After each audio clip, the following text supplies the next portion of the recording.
नमस्कार. मी गार्ग्या Aware, common man. आणि आजचा आपला विषय आहे लाडकी विद्यार्थिनी, लाडका विद्यार्थी आणि प्राध्यापक लाडके का नाहीत.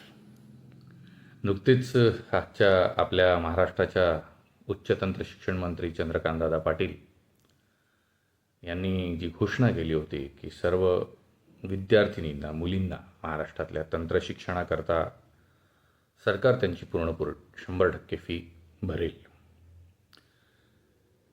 आणि असं वाटलं होतं की ही देखील घोषणा आहे की वल्गना आहे, पण असो, ती घोषणा प्रत्यक्षात GRच्या स्वरूपात आली. चंद्रकांतदादा दयाळू आहेत, कनवाळू आहेत. आणि मग जसं मुख्यमंत्री साहेबांनी, एकनाथ शिंदे साहेबांनी केलं की लाडकी बहीण आली. लाडकी बहीण आल्यावर भावांना राग आला. मग लाडका भाऊ पण आला, ती पण योजना आली. तसंच आता एक नवीन GR अजून निघाला की विद्यार्थ्यांसाठी देखील त्यात काही अटी शर्ती आहेत. अटी शर्ती विद्यार्थिनींच्या बाबतीतही आहे. उत्पन्नाची एक मर्यादा दिलेली आहे. पण हा एक शैक्षणिक क्षेत्रातला ऐतिहासिक निर्णय आहे, यात काही दुमत नाही. तो का घेण्यात आला तेही सांगणे लागेल. येणाऱ्या होऊ घातलेल्या निवडणुकीकरता ते असेल. पण इथे मला चंद्रकांतदादा सारख्या मोठ्या नेत्यांकडनं अशी अपेक्षा होती की त्यांनी त्यापूर्वी देखील एक घोषणा केली होती. आणि ती घोषणा होती की सबंध प्रायव्हेट इंजिनिअरिंग कॉलेजेस असो, पॉलिटेक्निक्स असो, फार्मसी असो, या सगळ्या कॉलेजेसच्या प्राध्यापकांचे पगार देखील सरकार करेल.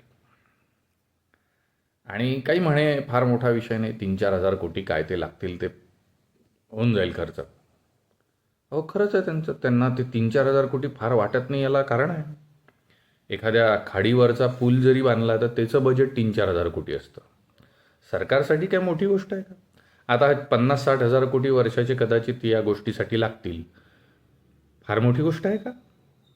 तर तो विषयच नाही आहे. विषय हा आहे की ही घोषणा त्याच्या आधी दादांनी केली होती आणि आम्ही बाबडे सगळे वाट पाहत होतो. दादा आज नाही तर उद्या, दादा आज नाही तर उद्या. दादा नेमकं तुम्ही विसरले का? हा आमचा प्रेमाचा आणि कळकळीचा प्रश्न आहे. मुळात खरंच तंत्रशिक्षण जर पाहिलं तर तंत्रशिक्षणाच्या समस्या काय आहेत हे जर समजून घेतलं असतं तर त्यासंबंधी निर्णय घेता आला असता आणि तो खूप सुंदर निर्णय राहिला असता. आज अख्खे अनएडेड प्रायव्हेट इंजिनिअरिंग, फार्मसी आणि तंत्रनिकेतन ह्या कॉलेजेसच्या मूळ समस्या काय आहेत, त्याचं गणित कुठे अडलेलं आहे, त्याच्या आर्थिक नाड्या कुठे अडलेल्या आहेत, याचा अभ्यास करायची किंवा तसदी घ्यायची किंवा ते मुळात तो आपला त्या प्रश्नासंबंधी आपल्याला काही घेणं देणंच नाही आहे का, असं प्रत्येक येणारा मंत्री वागतो, हे इथं मला सांगावं वाटतं.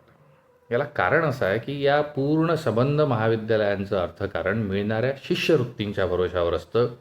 आणि या शिष्यवृत्तींच्या बाबतीत अगदी फडणवीस सरकार पहिल्यांदा जेव्हा सरकारमध्ये बसले तेव्हा त्यावेळेस घोटाळा झाला होता आणि मग त्याची एक SIT बसली.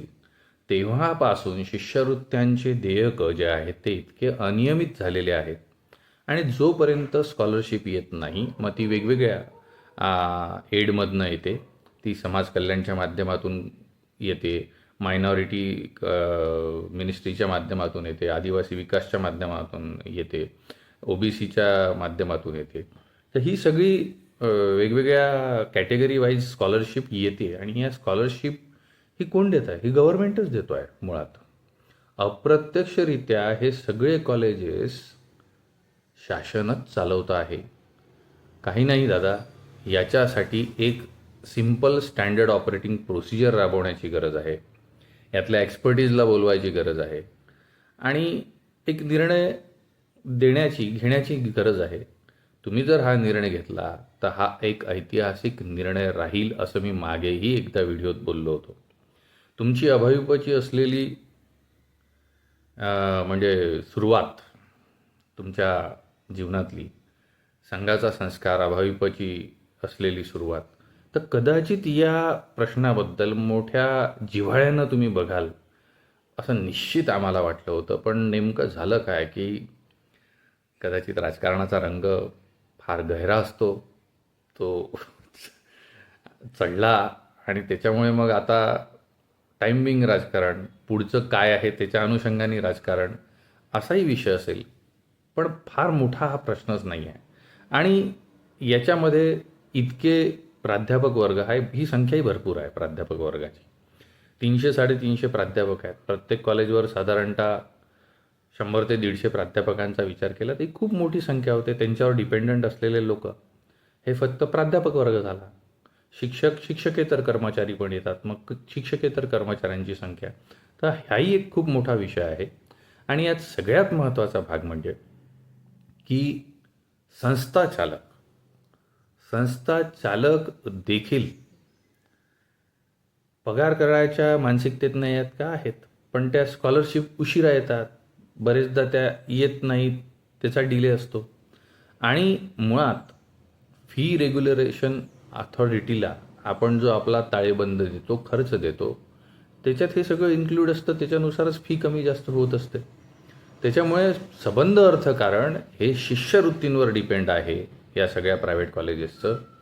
आणि इथे थोडी सुधारणा करायची गरज आहे. शासनाने जर तो निर्णय घेतला तर फारच छान होईल. पुन्हा एकदा दादांना ही आठवण व्हावी म्हणून मी हा व्हिडिओ करतोय. दादा, थोडंसं आठवून बघा ना तुमचं भाषण. आणि नावडता प्राध्यापक करण्यापेक्षा आवडता प्राध्यापक योजना देखील दिली तर फार चांगलं होईल, एवढंच मला वाटतं. धन्यवाद.